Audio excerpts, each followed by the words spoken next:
दोस्तों, बांग्लादेश के शदीद एतराज़ के बावजूद न्यू दिल्ली शेख हसीना साहिबा, जो कि फॉर्मर प्राइम मिनिस्टर है बांग्लादेश की और भागी हुई हैं अपने मुल्क से, और उनके ऊपर ह्यूमन राइट्स की वायलेशंस के हवाले से भी केसेस चल रहे हैं, इनको पनाह देकर बैठा हुआ है।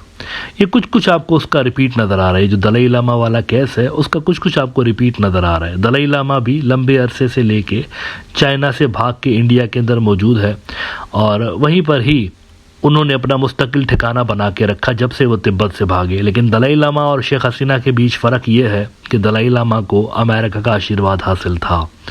अमेरिकन के ही कहने पे इंडिया ने इनको बना दी थी। अलबत्ता यहाँ पे सूरत हाल डिफरेंट है। शेख हसीना को अमेरिका का आशीर्वाद हासिल नहीं है, उसके बावजूद भी इंडिया इनको अपनी तरफ रख के बैठा हुआ है। नाउ इंडिया के लिए आने वाले दिनों में प्रॉब्लम्स बढ़ने जा रहे हैं। पिछले एपिसोड में आपको बताया था मैंने कि इंटरपोल को बांग्लादेश ने इंगेज करने का फैसला किया हुआ है और ढाका ट्रिब्यून ने आज नई अपडेट इस हवाले से रिपोर्ट की है। कहते हैं कि ICT chief prosecutor writes to IGP for Interpol red notice for Hasina. Chief Prosecutor Muhammad Tajul Islam has sent a letter to the Inspector General of Police (IGP) requesting action to issue a red notice through Interpol for former Prime Minister Sheikh Hasina in connection with an international crimes tribunal case. The information was confirmed by the tribunal's prosecution agency on Tuesday. तो ये एक latest आपको development होती हुई नजर आ रही है कि प्रैक्टिकली बांग्लादेश शेख हसीना को मुल्क वापस लाने के इकदाम कर रहा है इस वक्त।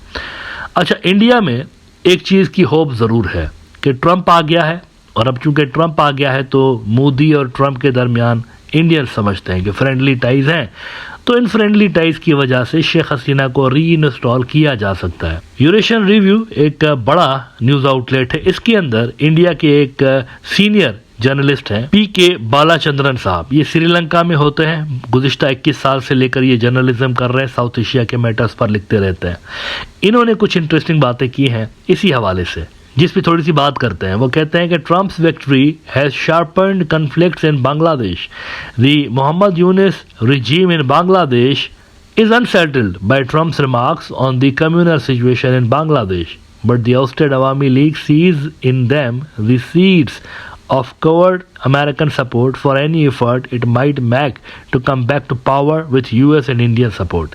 यानी जो पिछले दिनों डोनाल्ड ट्रंप ने एक बयान दिया था हिंदू बरादरी के हवाले से, बांग्लादेश में जो हिंदू बरादरी है उसके हवाले से, तो अवामी लीग समझ रही है कि इंडिया की सपोर्ट तो है ही। डोनाल्ड ट्रंप के ये स्टेटमेंट एक हिंट दे रहे हैं हमें कि आने वाले दिनों में वो भी हमें सपोर्ट करेगा। तो इन दोनों की सपोर्ट हासिल करके हम दोबारा पावर में आ सकते हैं, ये अवामी लीग के कैंप्स में एक सोच पाई जाती है।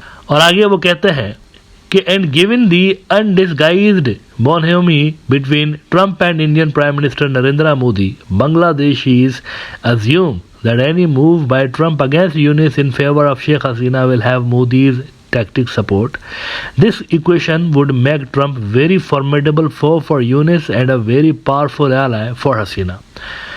यानी सारे के सारे जो अंडे हैं वो नरेंद्र मोदी की टोकरी में है कि नरेंद्र मोदी चूंकि दोस्त है डोनाल्ड ट्रंप का, लिहाजा डोनाल्ड ट्रंप फ्यूचर में मौजूदा सरकार का विरोधी बन जाएगा। यानी जो भी सरकार आएगी उसका विरोधी बन जाएगा और नरेंद्र मोदी इस काम में इनकी भरपूर सपोर्ट करेंगे। लेकिन देखें, यहाँ पर मैं बालाचंद्रन साहब को एक बुनियादी चीज़ समझाने की कोशिश करता हूँ।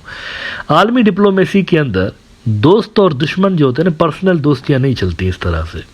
आलमी डिप्लोमेसी के अंदर क्या चलता है, मुल्कों के नेशनल इंटरेस्ट देखे जाता है, कौन से मुल्क का इंटरेस्ट कहाँ पर बेस करता है ये देखा जाता है। पर्सनल दोस्तियाँ मैटर करती हैं, ठीक है, लेकिन वो इतनी ज़्यादा सिग्निफिकेंट तरीके से मैटर नहीं करती। नेशनल इंटरेस्ट ऊपर आता है, उसके बाद ये सेकेंडरी लेवल की चीज़ें होती हैं। अब नरेंद्र मोदी और इनके कितने भी अच्छे टाइज हों डोनाल्ड ट्रंप के, क्या ये अच्छे टाइज गुज़िश्ता ट्रंप के दौर में इंडियन कंपनियों के ऊपर वो जो ट्रेड वॉर एक तरह की शुरू करके रखी हुई थी, टैक्सेस बढ़ाता जा रहा था ट्रंप, क्या उसको रोक पाया? नहीं रोक पाया।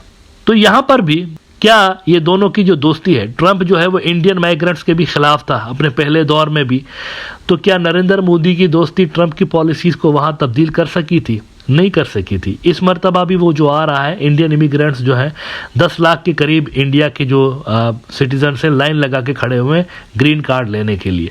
तो ट्रंप की जो पॉलिसीज नहीं उसने रिवील की हैं, वो 10 लाख लोग इफेक्टेड होंगे इस पॉलिसी के तहत। तो नरेंद्र मोदी की दोस्ती जब खुद इंडियंस को ही फ़ायदा नहीं पहुंचा पा रही, तो बाकी बांग्लादेश को कैसे वो फ़ायदा या नुकसान पहुंचा सकती है, ये देखने वाली बात है। और दूसरी बात ये, आखिर ऐसी कौन सी चीज़ है शेख हसीना के पास जो कि सिर्फ वही ऑफ़र कर सकती है ट्रंप को और मौजूदा सरकार ऑफर नहीं कर सकती? भाई है तो अनपॉपुलर ना, ये तो आप भी मानेंगे अनपॉपुलर रिजीम है, इसीलिए तो लाखों लोग सड़कों पे आए उनके खिलाफ। तो एक अनपॉपुलर रिजीम है, अगर वो रिस्क लेके उस अनपॉपुलर रिजीम को इंस्टॉल करने की कोशिश भी करते हैं, तो ऐसी कौन सी चीज़ है जो कि वो हासिल करने की कोशिश करेंगे डोनाल्ड ट्रंप साहब? यानी ऐसा कौन सा ऑब्जेक्टिव है जो कि सिर्फ शेख हसीना कर सकती है, बाकी कोई नहीं कर सकता? ऐसा कोई ऑब्जेक्टिव नहीं है। अगर आप कहते हैं कि जी शेख हसीना के आने से अमेरिका और बांग्लादेश के टाइज अच्छे हो जाएंगे, बहुत ही अच्छे हो जाएंगे, तो वो तो अब भी है। मौजूदा सरकार ने भी कहा हुआ है कि हम इनके साथ बेहतर टाइज रखेंगे, बल्कि शेख हसीना के दौर में तो अमेरिका के साथ टाइज खराब हो गए थे इनके, बांग्लादेश के।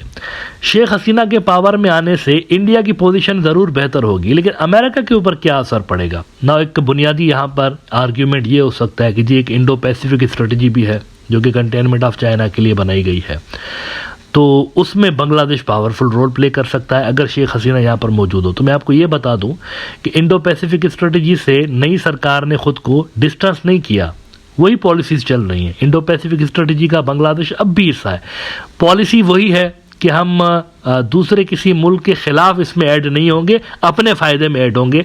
वही पॉलिसी जो कि शेख हसीना ने अडॉप्ट की थी, इस वक्त भी वही चल रही है इंडो पैसिफिक स्ट्रेटजी के हवाले से। बल्कि एक नई डेवलपमेंट आपको ये बता दूं कि डिप्टी कमांडर जो है अमेरिका के इंडो पैसिफिक कमांड का, उसने आकर मुलाकात की है बांग्लादेश के आर्मी चीफ के साथ। 3 दिन तक ये मौजूद थे वहाँ पर बांग्लादेश के अंदर, और बड़ी इंटरेस्टिंग उनकी मुलाकातें हुई हैं। उसके अंदर भी बांग्लादेश का जो इंडो पैसिफिक स्ट्रेटजी के अंदर रोल है उसको डिस्कस किया गया।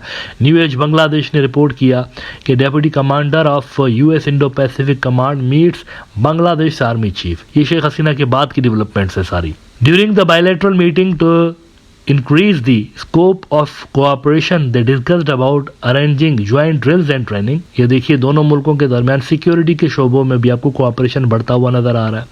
During the visit, discussions focused on strengthening mutual cooperation between the armed forces of both countries, enhancing professional skills and collaborating on humanitarian assistance and disaster management efforts। This visit is likely to play a crucial role in strengthening bilateral relations between Bangladesh and United States, fostering closer cooperation to address regional security and humanitarian challenges, ISP added। तो आप देखिए कि America की जो security के हवाले से भी जो पॉलिसीज़ हैं उसमें बांग्लादेश कोई रोड़ा तो नहीं डाल रहा, और इसी तरह से चाइना के हवाले से भी आप देख रहे हैं उनके साथ भी उनके टाइज बहुत अच्छे हैं। ये एंटी चाइना हरकतें नहीं हो रही, ये प्रो अमेरिका भी आप कह सकते हैं, प्रो चाइना भी कह सकते हैं। दोनों जगहों पे इस वक्त आपको बांग्लादेश की पॉलिसीज नजर आ रही हैं। तो ऐसी आखिर बात कौन सी है जो कि सिर्फ शेख हसीना के जरिए ही हो सकती है, सिर्फ वही कर सकती है, तभी तो ट्रंप सपोर्ट करेगा ना? ऐसी कोई चीज नहीं है। तो जब ऐसा कोई ऑब्जेक्टिव नहीं है जो कि मोहम्मद यूनिस नहीं कर सकता या उसके बाद आने वाली सरकार नहीं कर सकती और शेख हसीना कर सकती है, तो मुझे ये बताइए कि why would Trump waste his energies in this project regime change, कि दोबारा से इंस्टॉल करना है शेख हसीना को? नहीं हो सकता। मतलब लॉजिकली इस चीज को अकल तस्लीम नहीं कर रहा कि कोई फायदा जब है नहीं शेख हसीना को रीइंस्टॉल करने का, तो वो क्यों करेंगे इस तरह से? लिहाजा मेरा नहीं ख्याल, मैं उसी मौक़िफ़ पे कायम हूँ कि अवामी लीग काफ़ी साल पीछे चली गई है। 15 साल तक उन्होंने मुख्तलिफ पार्टियों को धक्के दे दे कर पीछे करके रखा, और मेरे ख्याल से now is the time to pay back. वो कहते हैं ना, जैसी करनी वैसी भरनी। तो अब नियर फ्यूचर में कम से कम उनका बांग्लादेश की पॉलिटिक्स के अंदर कोई बहुत बड़ा रोल मुझे नज़र नहीं आ रहा।